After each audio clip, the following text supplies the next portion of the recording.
the first 5-0 start for Maryland football in 22 years.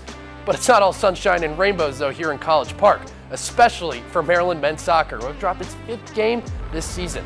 We'll preview the men's and women's basketball schedules and break down a full weekend of Maryland sports. All that and more coming up on the Left Bench.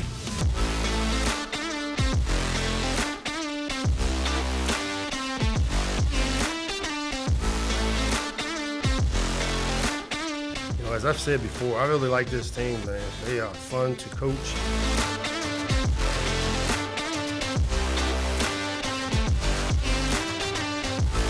We'll start going in at some point. We just got to keep believing and keep doing the things that we're doing. Welcome in, everyone, to the Left Bench, brought to you by Terrapin Sports Central. I'm Ricky Podgorski, joined alongside by Kira Bruno. Kira, this Maryland football team is 5-0. I know, it's pretty crazy to think about. It's something that I think we'll be talking about all week long, and this is the first time it's happened since 2001. I was not born yet. You definitely weren't born yet. I'm an 03 baby. Well, it doesn't matter when we were born or how long the streak has been. Let's just get right to that domination at CQ Stadium. So Maryland may have had first quarter issues earlier this season, but the Terps certainly couldn't wait to get in the end zone on Saturday. The packed crowd got to celebrate early when Talia Tungavailoa found Tai Felton for the first touchdown of the game just 25 seconds into play, Terps up 7-0. The offense was back in Indiana territory 10 minutes later, and it's Tungavailoa to Felton again for the second TD of the game. And on to the next drive, Tungavailoa kept it on the ground, rushing for Maryland's third touchdown in the first quarter. This bullet from Tungavailoa gave Felton his third TD of the day, making it 28-3 Maryland at the half. Maryland's defense was also dominant on Saturday as they limited Indiana to just 3 points through 3 quarters. The Hoosiers couldn't recover from an early double-digit lead, and the Terps crushed them 44-17.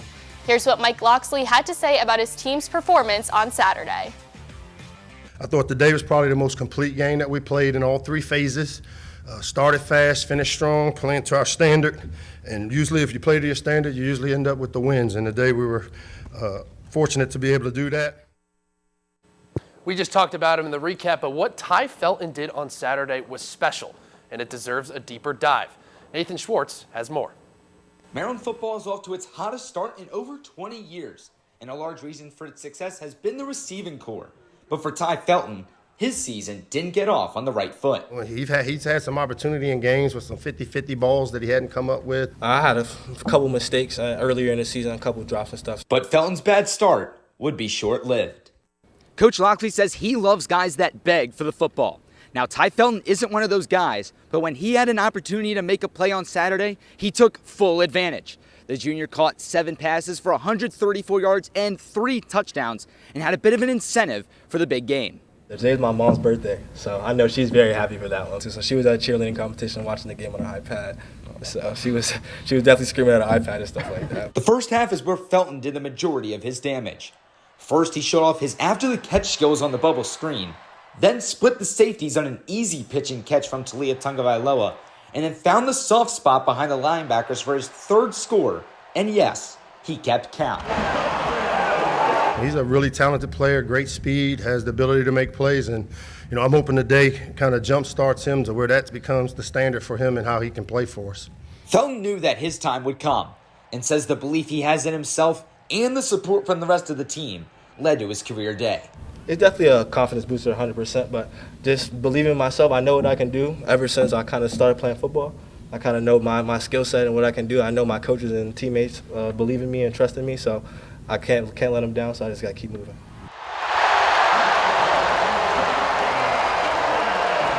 For Terrapin Sports Central, I'm Nathan Schwartz. Clearly, Tai had himself a day. This was his best game so far as a Terp, and for someone that started out kind of shaky in the beginning of the season, this is definitely a confidence booster for him. And it helps for Talia. Now his receivers are playing out of their mind. Talia's playing out of his mind. They're clicking on all cylinders in the receiving room. Yeah, that's right. Well, Maryland men's soccer brought a new level of intensity to Ludwig on Friday night as they took on Northwestern, but they were unable to break their scoreless streak. Maryland came out of the gates with aggression, looking for its first conference win. Recording 9 shots in the first half, the Terps displayed dominance but failed to convert their chances. With just over 3 minutes left in the first half, Northwestern midfielder Colin McCamey capitalized on a setup outside the box, finding the corner of the net. Wildcats up 1-0 at the half. Northwestern progressed quickly into Maryland's territory in the second half, able to finish on an early opportunity in the box, giving them the 2-0 lead. The Terps dominated offensively for the remainder of the half, earning 3 times as many shots as the Wildcats, but they just couldn't find the back of the net, finishing their 6th straight game without a win, 2-0. Here's what head coach Sasho Sorowski had to say after the game. You know, we hit crossbar probably 3 or 4 times. The keeper made 3 or 4 point-blank saves. You know, those will start going in at some point. We just got to keep believing and keep doing the things that we're doing. But disappointing in the fact that we give up 2 goals today. We're now excited to be joined by Matt Neus, who is the men's soccer beat writer for the Diamondback. Matt, thanks so much for joining us. Yeah, thanks for having me on.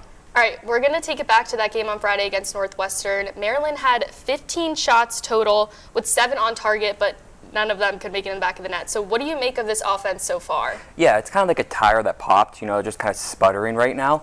It's a new roster, a lot of new faces up top. You have Luke Van Hoeklem, and then you have Kamani Stewart-Baines, who are both new up top, with Max Riley, Stefan Diggs, and then Colin Griffith returning. So they just can't convert on their chances. They're making, you said, 9 on target, 15 total, just can't convert. And then, going back, 3 missed PKs on the season already, costing them a lot of points in Big Ten play and out of conference. So I think it's, they're creating the chances, they just cannot convert, and that's what's costing them right now early in the season. Like you said, this team has some fresh faces. You add 10 freshmen, another transfer. Is this team inexperienced? Do you think that affects their play at all? Yeah, it's definitely going to it's a learning curve. They've said it all season that, it's taking time. It's a lot of new faces, especially 10 freshmen, first ever, collegiate games.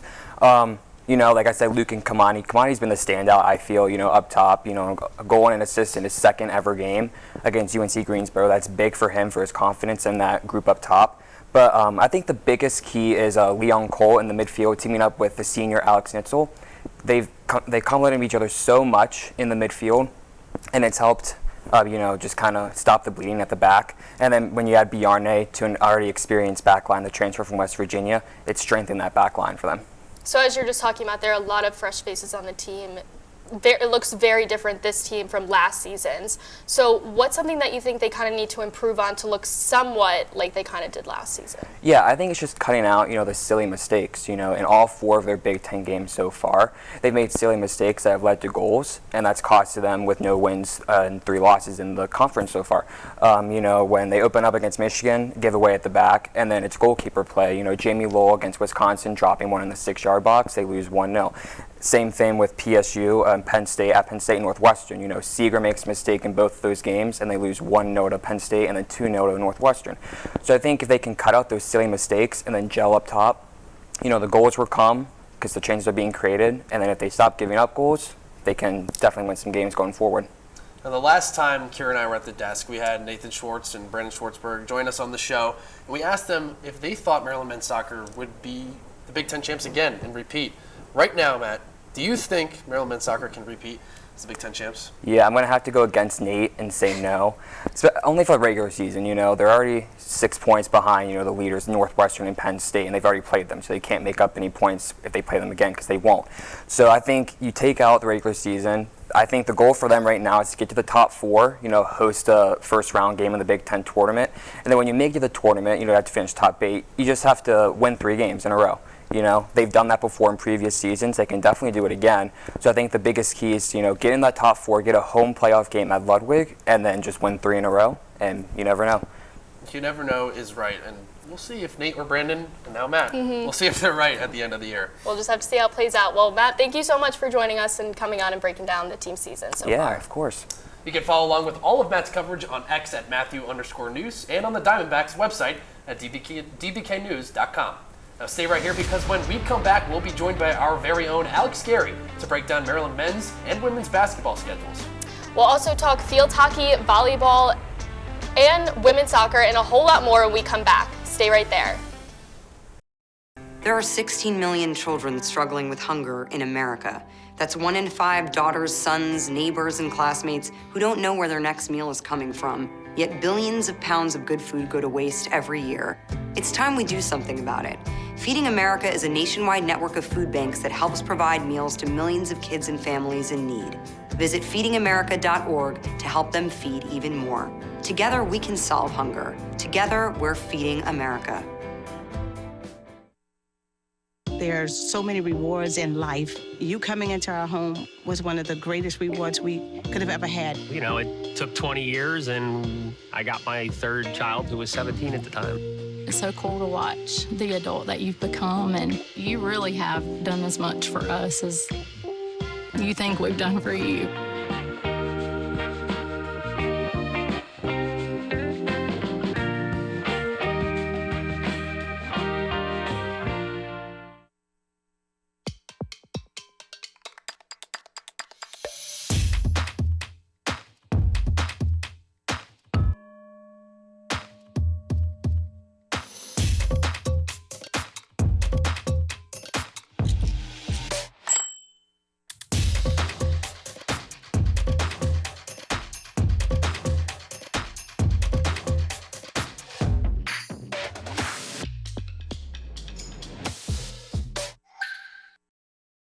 Welcome back, everyone, to the Left Bench, brought to you by Terrapin Sports Central. I'm Kira Bruno, joined as always by Ricky Podgorski. And Maryland Field Hockey had its Big Ten home opener this weekend at the Plex, and it wasn't just that new video board that got all of the attention. No, of course, a top 20 match will certainly draw a lot of attention as well. Number 8 Maryland Field Hockey hosted its Redout on Sunday against number 16 Penn State. After scoring 3 goals in the first half, the Terps cruised to their first conference victory of the year. Macy Bradford struck first blood with her 5th goal of the year. Then it was Josie Halloman in the second with a fireball, her 3rd of the year. And it wouldn't be a Maryland Field Hockey match without a Hope Rose goal. And she got just that with this beauty right before the half. With a 3-0 lead, Josie Halloman struck again, the freshman's first career multi-goal game. Terps with the commanding lead. Penn State would score 2 quick goals in the second half, but it was not enough as Maryland held off Penn State 4-2. Been a while for whatever reason. We haven't been able to come out on top with Penn State, and they're an outstanding team. What I loved about Maryland was our vigilance, our absolute heart, our fire from the beginning, and our willingness to link all the lines together. Very exciting to have so many young players be so impactful in a match. Now over to the soccer pitch in Ann Arbor, where Maryland women's soccer took on number 22 Michigan, and the outcome looked pretty similar to how it has been in conference play for the Terps. The first score of the day came within the first few minutes from Michigan's Jenna Lang. Then Peyton Bernard got the first shot off for the Terps, but it went wide. And in came Sammy Woods off a penalty kick to keep the Wolverines on top 2-0 in the first 20 minutes of play. The Wolverines had 11 total shots in the first half, and Liz Beardsley saved 5 of those. The second half was more of the same, more shots for Michigan and barely any for Maryland. Gabrielle Pritch added 1, and Sammy Woods notched her second goal of the day. Terps down by 4.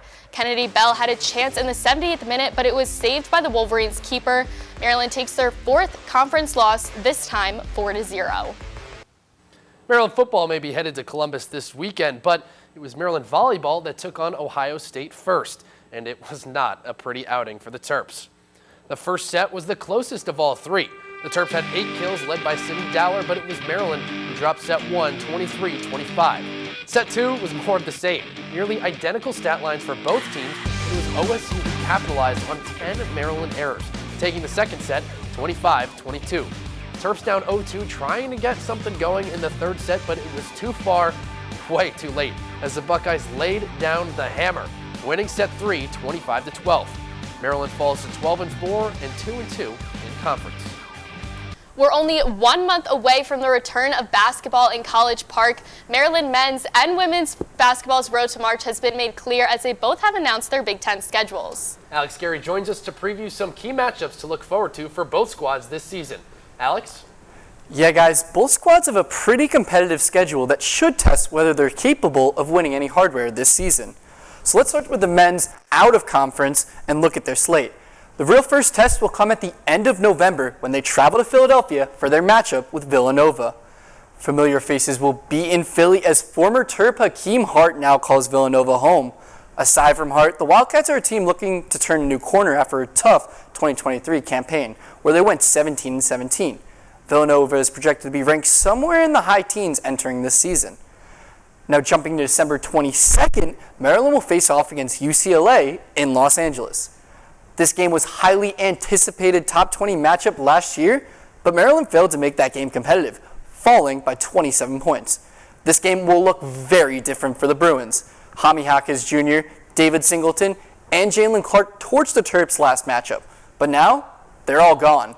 So without veteran leadership, the Terps have the potential to turn some heads in LA. And with UCLA joining the Big Ten, this will be the last non-conference game between the two. Now heading into conference play, two of the most important home games will be against Purdue and Michigan State. Only one problem: Maryland will be playing with an empty student section. The Terps will face the Boilermakers and Spartans in January during the university's winter break. Aside from the UCLA game, the Terps never lost at home last year, so clearly Xfinity packed with students made a big difference. Even though the games are during break, it doesn't mean local fans won't show up, but you probably won't see a sold-out student section. For Terp fans upset about missing those games, two matchups, mark your calendars for February 17th, when everybody's favorite player, Coleman Hawkins, and the Fighting Illini come to College Park. Last year's affair between Maryland and Illinois was intense, until this Jameer Young dagger iced the game. This year, the Fighting Illini will likely come looking for revenge.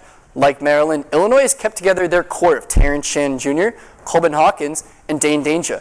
Despite their veteran presence, this is a team that struggled with chemistry a lot last season. With the offseason, Brad Underwood should be able to hash out some of these issues and make Illinois a contender in the Big Ten once again. Now, down to the women's schedule, who will be tested early on in Game 2 of non-conference play against powerhouse South Carolina. The Terps will head down to Columbia on November 12th to face off against the Gamecocks, the team that knocked Maryland out of the NCAA tournament in March. 4 players from that team, though, left for the WNBA, including first overall pick Aaliyah Boston. The Gamecocks only have 3 players from last season that have averaged more than 10 minutes per game, a lack of veteran presence, something that Maryland has. Now the path does not get any easier for the Terps because 4 days later, Maryland will head north for a matchup against UConn. Maryland took care of business at home against the Huskies last season with an 85-78 victory. But that win has an asterisk because Paige Beckers was sidelined, but now she's back. Beckers wasn't the only notable injury last season as the whole Huskies roster was banged up all year. Don't be shocked UConn plays with a chip on its shoulder and gives Maryland a run for their money up in stores.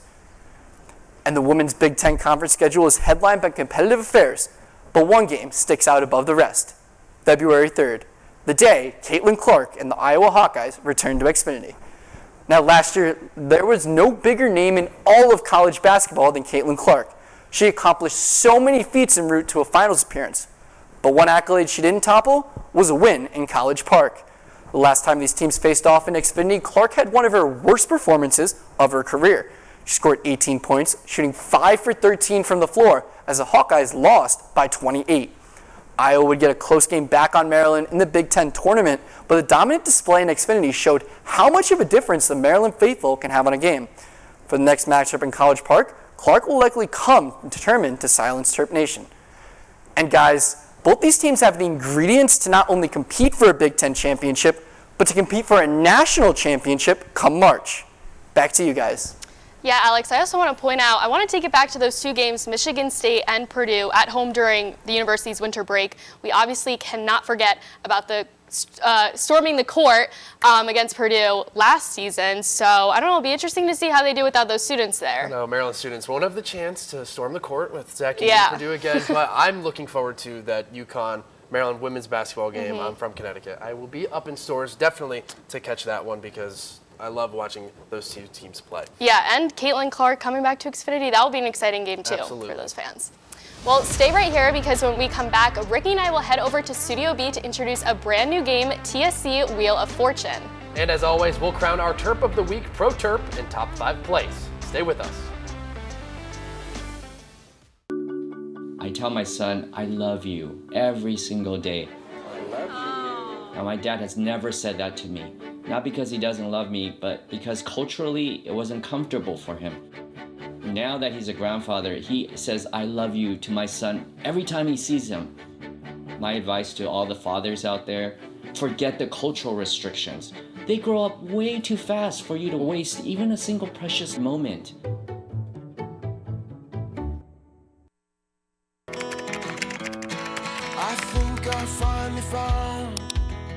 Hey, how you doing? Hey, Mason. Hey, Mason.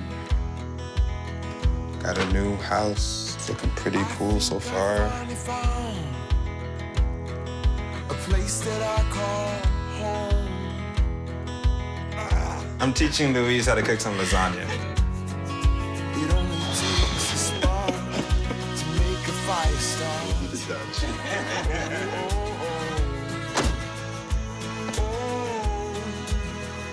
Thank you. Study, please.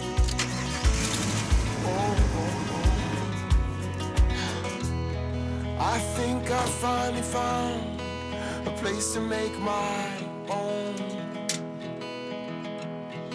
A place that I call home.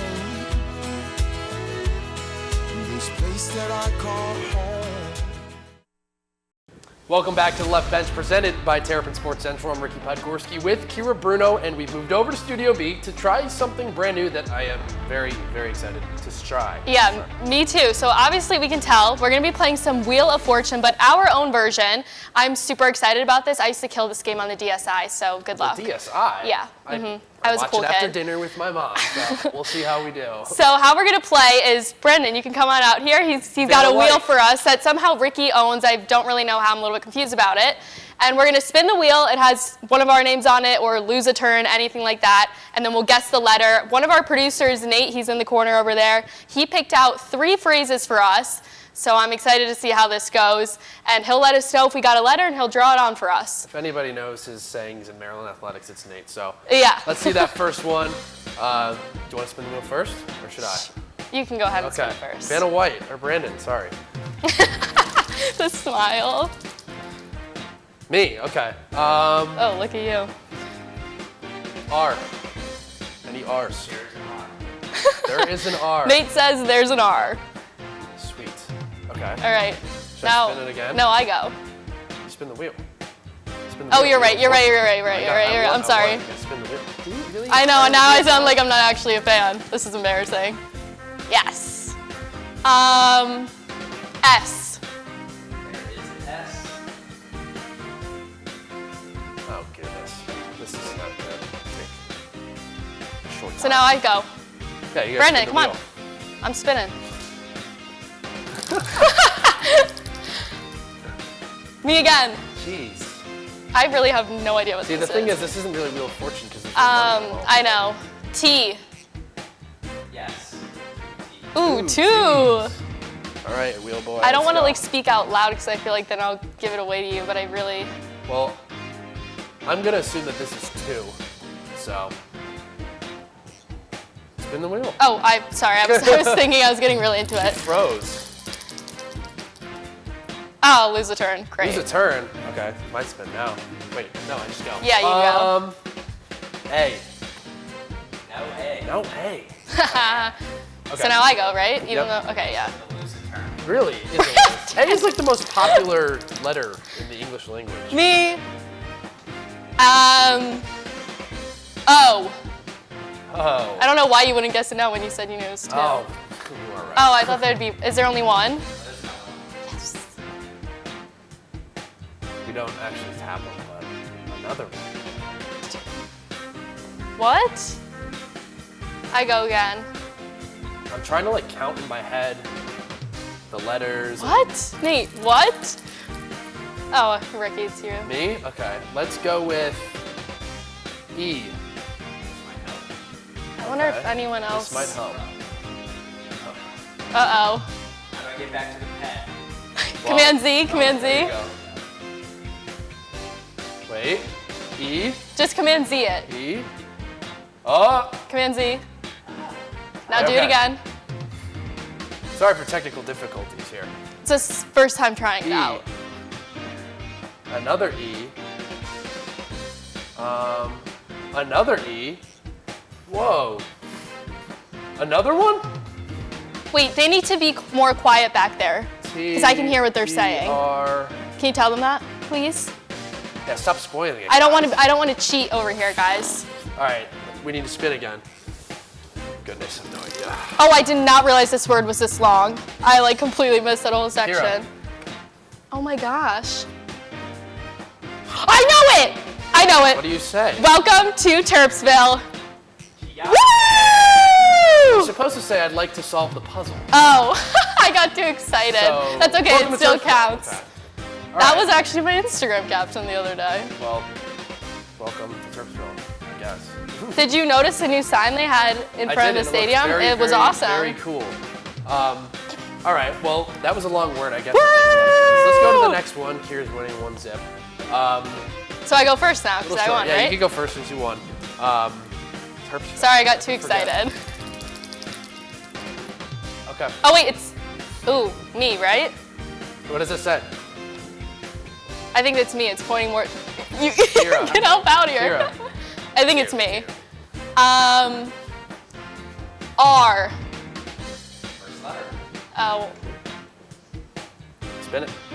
I'll spin again. She spin while he's drawing. I would like to solve the puzzle. I wanted to solve please. the puzzle. I would like to solve the puzzle, please. Kira says you gotta redirect the focus. What? Freaky! That was. Redirect the focus. Redirect the focus. Kevin Willard classic line. Yeah. The 3 letters and then I counted 5. This is a classic line. Yeah. in TSC. This is one of our favorites. Redirect the focus. Big Ten tournament had to redirect the focus for the NCAA tournament. Right. It's our motto. Yeah. If off the rails, redirect the focus. If Kevin Willard is watching this, if he is, hopefully, And we know that you are. Hopefully, he shouts us out for this phrase over here. Redirect the focus. It's okay. We understand. You have to start redirecting your focus because I'm beating you 2-0. I knew exactly what Actually, it was. I technically already won. Before you even guessed the letter, I knew exactly what it Well, was. I got to go first, so. Next one. Technically, I already won the game. Oh, this is huge. Can you guys see this? I don't even know if you can see this whole thing. I'm blocking half of it. This is a lot, Nate. Oh, goodness gracious. It's funny. What does that say? Oh, vowel. I didn't know you put a thing for a vowel. E. There's probably a lot of those. Is this a phrase, Nate? Yeah, it is. I'm getting cooked right now. I technically already won because we only did 3 things. Technically, yeah, but I knew redirect the focus before. I said it before you did. But you didn't. I can't solve the puzzle when it's out of my turn. It's starting to get a little heated over here, guys. Is that all the E's? Like, time's up. Okay, spin again. That's a 3. It's all my DSI training. What can I say? Sorry, Mom, for disappointing you. Jimmy, too. I apologize. Your turn. My turn? Okay. You started with an R last time. R. Let's start with this one. I think I started with that first puzzle as well. 2 R's. Well. All right. Come here, Brandon. Pat was the old host, right? He loved the RSTLNE. Pat Sajak is still the host. No, he's not. Pat Sajak is. No, he didn't. He retired. Not yet. L. We should just do Wheel of Fortune trivia now. He's about to. Pat Sajak is about to. Yeah, he's... Kira, pick a letter. T. T. I thought we said that already. Enough Pat Sajak talk. Let's think Maryland sports here. Oh boy. This is hard. I have nothing here, but. My turn, right? Yep. LT. Flash a smile. What is it? Ricky. Me? Okay. A. Yes. Sweet. I'm gonna say that's and. I should stop talking. Yeah, I was gonna say you'll just give it to me. I should stop talking. It is hard. I can't believe they don't think out loud, actually, now that I'm thinking about it. Well, not all of them have to fill airspace like us. A. I think I know what that word is. Okay, let me spin again. What we got? Lose a turn. Okay, Kira, go. I can just go, right? Yep. You could go as they're coming up.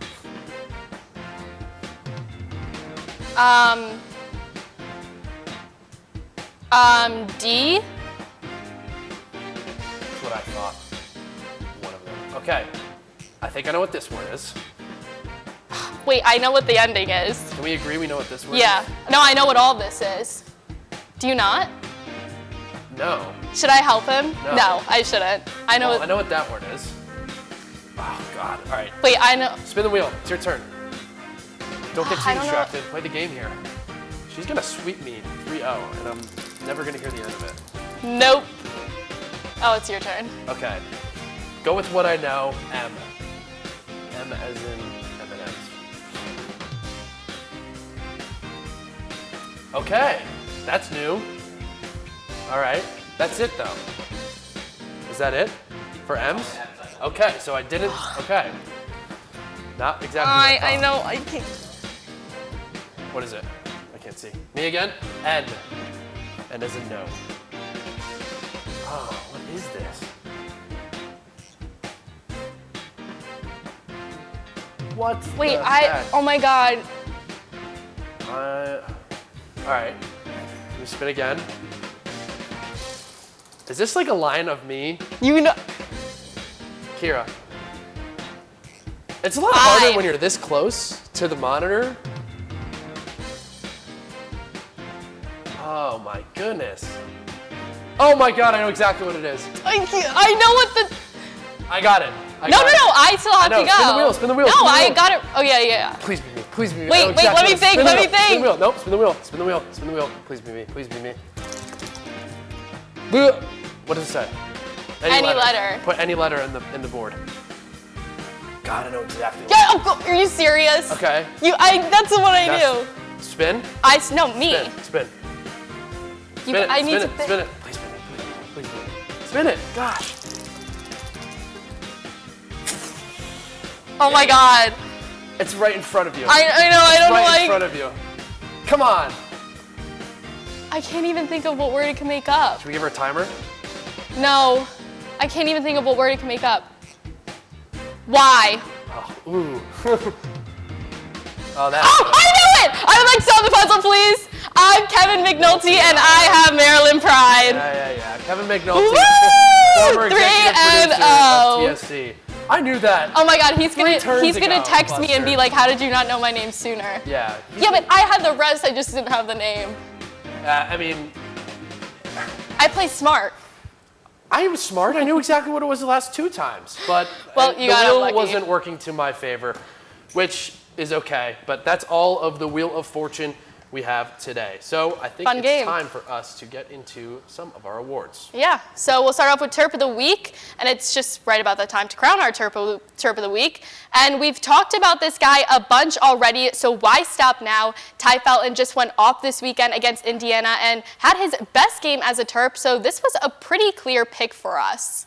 For someone who had a rocky start in the first few weeks, he really found his groove on Saturday. The shell was packed and Felton seriously came to play. He had 7 receptions for 134 yards.